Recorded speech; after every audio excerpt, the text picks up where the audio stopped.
Welcome to our channel. నేను యజ్ఞమూర్తి. వైసీపీలో ఇప్పుడు చెవిరెడ్డి భాస్కర్ రెడ్డి ప్రవర్తన చాలామంది ఆ పార్టీ కార్యకర్తలకి నాయకులకి రుచించటం లేదని, స్వయాన జగన్ ఆయన మీద ఆగ్రహంతో ఉన్నారని ఒక ప్రచారం నడుస్తూ ఉంది. ఎందుకు ఈ ప్రచారం వచ్చింది, ఏంటి, ఎందుకని చెవిరెడ్డి భాస్కర్ రెడ్డి ఒక విషయంలో మౌనంగా ఉన్నారు? ఈ అంశాలని చర్చించడానికి మనతో పాటు ఉన్నారు సీనియర్ జర్నలిస్ట్ అలాగే విశ్లేషకులు జగదేవ్ గారు.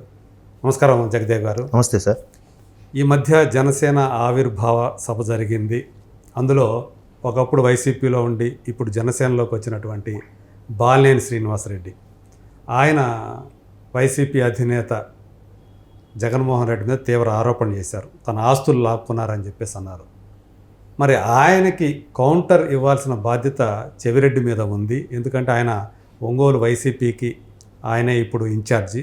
కానీ ఆయన బాలినేని ఏదైతే మాట్లాడాడో, ఏవైతే ఆరోపణ చేశారో వాటి మీద కనీసం స్పందించలేదు, మౌనంగా ఉన్నారు అని ఇప్పుడు వైసీపీ కార్యకర్తలు, నాయకులు ఆయన మీద ఆగ్రహం వ్యక్తం చేస్తున్నారంటూ ఇప్పుడు ప్రచారం జరుగుతూ ఉంది.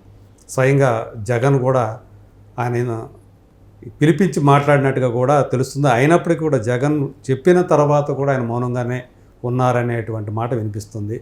సో ఏమంటారు ఈ విషయంలో? ఇందులో ఆశ్చర్యంగా అయితే నాకేం అనిపించట్లేదు. ఎందుకంటే విజయసాయిరెడ్డి లాంటి వ్యక్తి, అంటే జగన్మోహన్ రెడ్డి గారు విజయసాయిరెడ్డి గారు వేరు అంటే మనం అనుకోలేం. ఇద్దరు ట్విన్స్ అంతే, కవలలు. అది పార్టీలో అయినా కేసుల్లో అయినా A1 A2 లేదా నెంబర్ 1 నెంబర్ 2. సో అటువంటి వ్యక్తే పార్టీకి, సభ్యత్వానికి, ఎంపీ పదవికి రాజీనామా చేసి వెళ్ళిపోయారుగా. అంతకుముందు సొంత చెల్లి, కన్న తల్లి వాళ్ళు కూడా వెళ్ళిపోయారుగా. సో ఇట్లాంటివి జరుగుతూనే ఉన్నాయి. అంటే ఒక పార్టీ ప్రభుత్వాన్ని కోల్పోయిందంటే జంపు జలాలు కామన్. అయితే సొంత కుటుంబం వ్యక్తులు, మీరు అన్నారే బాలినేని గారు మొన్న జనసేన ఆవిర్భావ సభలో మాట్లాడారని. బాలినేని గారు కూడా దూర బంధువు, విజయమ్మ గారి అదే చిన్నమ్మమ్మ, ఇది చిన్నపిన్ని గారి వైపు రిలేషన్, ఆయన సమీప బంధువే, చాలా దగ్గర బంధువు. పైగా అంటే జగన్కి అత్యంత సన్నిహితులు మెలిగిన వాళ్ళు. ఎగ్జాక్ట్లీ, అవును. ఈవెన్ 11లోనో 12లో పార్టీ పెట్టినప్పటి నుంచి జెండా మోసిన వ్యక్తుల్లో ఒకరు ఈయన బాలినేని గారు. సో అటువంటి వ్యక్తే పార్టీని వీడి జనసేనలో చేరడం, జనసేన ఆవిర్భావ సభలో జగన్మోహన్ రెడ్డి గారి గురించి అంటే ఇంకెవరు మాట్లాడడం మనం పట్టించుకోపోయేం కాదేమో. మీరు అన్నట్టు సమీప బంధువు ఒకరు, జగన్మోహన్ రెడ్డి గారి క్వార్టరీ చుట్టూ ఉండే ఒక 10 మందిలో ఈయనొకడు. ఆయన కూడా ఆ క్వార్టర్లో సభ్యుడే, బలమైన సభ్యత్వం ఉన్నవాడే.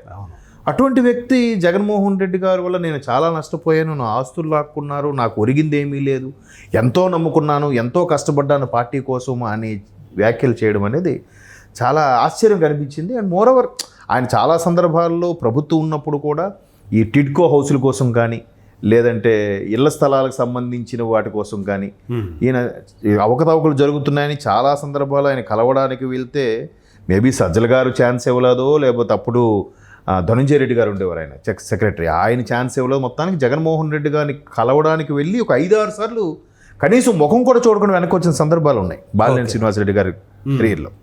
సో అవన్నీ మనసులో పెట్టుకున్నారో ఏంటో తెలీదు. తర్వాత విజయమ్మ గారు సమీప బంధువు ఒకరు ఒంగోలులో చనిపోతే అప్పుడు కూడా విజయమ్మ గారు హైదరాబాద్ వెళ్ళినప్పుడు కూడా పర్సనల్గా కలిసి, అమ్మ పార్టీ కోసం ఎంత చేసాం, అటువంటి నాకు కూడా జగన్మోహన్ రెడ్డి గారు అవకాశం ఇవ్వట్లేదు కలవడానికి, మాట్లాడడానికి అని విన్నవించుకున్నా కూడా విజయమ్మ గారు కూడా చేతులు ఎత్తేసారు తప్ప ఏం చెప్పలేకపోయారట.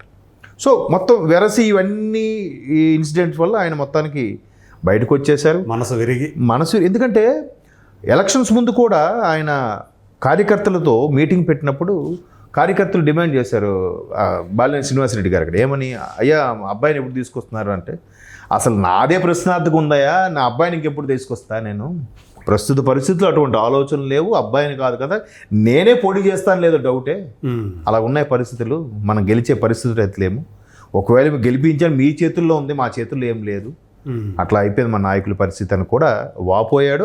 ఆ వీడియోస్ కూడా వైరల్ అయ్యాయి.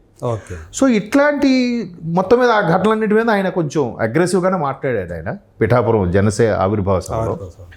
అయితే ఇప్పుడు మీరు అన్నట్టు చెవిరెడ్డి భాస్కర్ రెడ్డి అంటే పెద్దిరెడ్డి గారు, చెవిరెడ్డి భాస్కర్ రెడ్డి గారు వీళ్ళందరూ జగన్మోహన్ రెడ్డి గారు అంటే చెవి కోసుకోవడమే కాదు, జగన్మోహన్ రెడ్డి గారు ఏగవాళ్ళని ఒప్పుకునే వ్యక్తులు కాదు. పైగా రాయలసీమ ప్రాంతంలో చిత్తూరు, ఉమ్మడి చిత్తూరు జిల్లాకి అత్యంత పవర్ఫుల్ లీడర్ ఎవరంటే చెవిరెడ్డి గారు. చాలా ఆయన అగ్రెసివ్ లీడర్ కూడా అంతే పవర్ఫుల్గా మాట్లాడతారు, చెప్తారు, ఆరోపణలు చేస్తారు, అవతల చేస్తారు.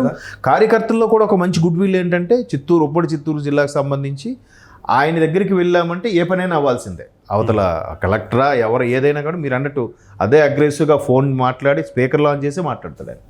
చాలా ఇదిగా ఉన్న వ్యక్తి. అటువంటి వ్యక్తి అసలు జగన్మోహన్ రెడ్డి గారి మీద ఏగబాలిన వెంటనే స్పందించే వ్యక్తి ఏం మాట్లాడలేదు. కనీసం విమర్శ కాదు కదా, కౌంటర్ ఇవ్వడం కాదు కదా, దీనిపై స్పందిస్తానని కూడా చెప్పలేదు. పైపెచ్చు అధిష్టానం తాడేపల్లి నుంచి కొన్ని సిగ్నల్స్ వెళ్తుంటాయి ప్రతి ఒక్కరికి కూడా, ప్రతి జిల్లా ఇన్ఛార్జికి లేదంటే నియోజకవర్గానికి కూడా ఇక్కడ పలానా వ్యక్తి ఇలా మాట్లాడారు, మీరు ప్రెస్ మీట్ పెట్టి అది మాట్లాడండి, కంటెంట్ ఇది వెళ్తుంది. ఆ కంటెంట్ ప్రకారం ఎవరు ఓన్ స్టైల్ మాట్లాడతారు. కొడాల నాన్నగారు అయితే డాష్తో మాట్లాడతారు, కొంచెం అంబటి రాంబాబు గారు అయితే కొంచెం కవిత్వాన్ని జోడించినట్టు మాట్లాడతారు. ఎవరు స్టైల్ వాళ్ళు వ్యంగ్యం జోడించడం.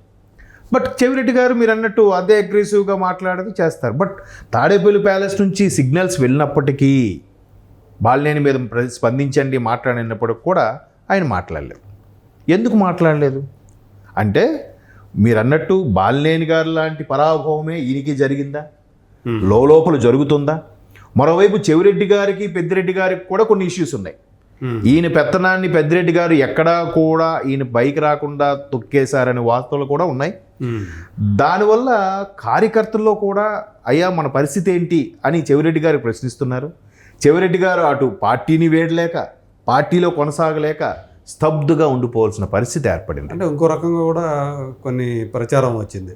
ఏమిటది? బాలినేని గారు ఏదైతే ఆరోపణలు చేశారో అలాంటి అనుభవమే చెవిరెడ్డి గారికి కూడా ఉంది, అందుకనే దాని మీద ఏం మాట్లాడతాడు అనేటువంటి ఇది కూడా నడుస్తా ఉంది. అదే ఇప్పుడు మీరు అదేదో అంటారు చూసారా, సాధు రాసుకుంటే బూడిద రాలేదు అన్నట్టు ఈయన వెళ్ళి చెప్పుకోవడం పడితే డోలెల్ని మధ్యలతో మొరపెట్టుకుంది అన్నట్టుగా ఇంకా ఆయన ఏం మాట్లాడగలుగుతాడు? నా పరిస్థితి కూడా అదే కదా. కానీ స్థానికంగా ఉండే వైసీపీ అభిమానులు ఏమంటున్నారు, చెవిరెడ్డి భాస్కర్ రెడ్డి గారు బాగా వెనకేసుకున్నాడు ఆయన, ఇప్పుడు ఒకవేళ నోరు చేసుకుంటే ఎక్కడ కూటమి ప్రభుత్వం ఆయనకి ఇబ్బంది పెడుతుందో, అరెస్టుల పర్వం అంటుందో భయంకి నోరెత్తట్లేదు అనే వాళ్ళు కూడా ఉన్నారు. కానీ ఎక్కువగా వినిపిస్తున్న మాట మీరన్నదే. బాలినేని ఏదైతే విమర్శలు చేశారో నెక్స్ట్ వికెట్ చెవిరెడ్డి గారిదే అని కూడా వార్తలు ఉన్నాయి. ఎందుకంటే మొన్న తిరుపతిలో ఆయన ఎవరు మాజీ మున్సిపల్ చైర్మన్ మర్చిపోయాను, ఆయన తర్వాత రోజా గారు మీటింగ్ పెట్టి వైసీపీతో అందరితో కూటమి ప్రభుత్వం అరాచకాలు, పథకాలు సూపర్ 6 సరిగా అమలు చేయట్లేదు అనే దానికి చెవిరెడ్డి గారిని పిలిచినా కూడా ఆయన వెళ్ళలే. పైపెచ్చు పెద్దిరెడ్డి గారి వస్తారేమో అందుకే నేను వెళ్ళలేదని కూడా ఆయన సన్నిహిత కార్యకర్తలు చెప్పారండి. అంటే ప్రతి దగ్గర కూడా ఇంటర్నల్గా ఆధిపత్య పోరు ఉంటుంది. కాకపోతే జగన్మోహన్ రెడ్డి గారికి అంత సమీప బంధువైన బాలినేని గారు అంత ఘాటుగా విమర్శించినప్పటికీ కూడా చెవిరెడ్డి గారు స్పందించకపోవడం అనేది, అంటే అందరూ ఏంటి దారుణం, చెవిరెడ్డి అన్న ఎంత ఇది కదా, జగనన్నకి ఆయన క్వార్టరీలో చుట్టూ ఉండే వ్యక్తుల్లో ఈయనొకడు కదా, ఏం మాట్లాడలేదంటే నాకైతే ఆశ్చర్యం కనిపించలేదు. ఎందుకు అనిపించలేదంటే విజయసాయిరెడ్డి గారు, షర్మిలమ్మ కంటే వీళ్ళందరూ ఎక్కువేం కాదు కదా. సో ఇవాళ ఈయన, రేపు చెవిరెడ్డి గారు, ఎల్లుండి ఎవరో. కాకపోతే అంటే ఎవరైతే గత ప్రభుత్వ 5 ఏళ్లలో ఎక్స్ట్రీమ్ లెవెల్కి వెళ్ళి బిహేవ్ చేశారో, ఎక్స్ట్రీమ్ లెవెల్కి వెళ్ళి తల్లిని, భార్యని, బిడ్డల్ని విమర్శించారో వాళ్ళందరూ కూడా అయితే రాజకీయ సన్యాసం లేదా మౌనం వహించాల్సిన పరిస్థితి, లేదా స్తబ్దుగా అలా ఉండిపోవడమే. ఎవరేమన్నా ఇలా విన్నామా, ఇలా వదిలేసామా అన్నట్టుగానే ఉన్నారు. మేబీ మరి జగన్మోహన్ రెడ్డి గారు పొమ్మని లేక పొగబెడుతున్నారని టాక్ కూడా వచ్చింది.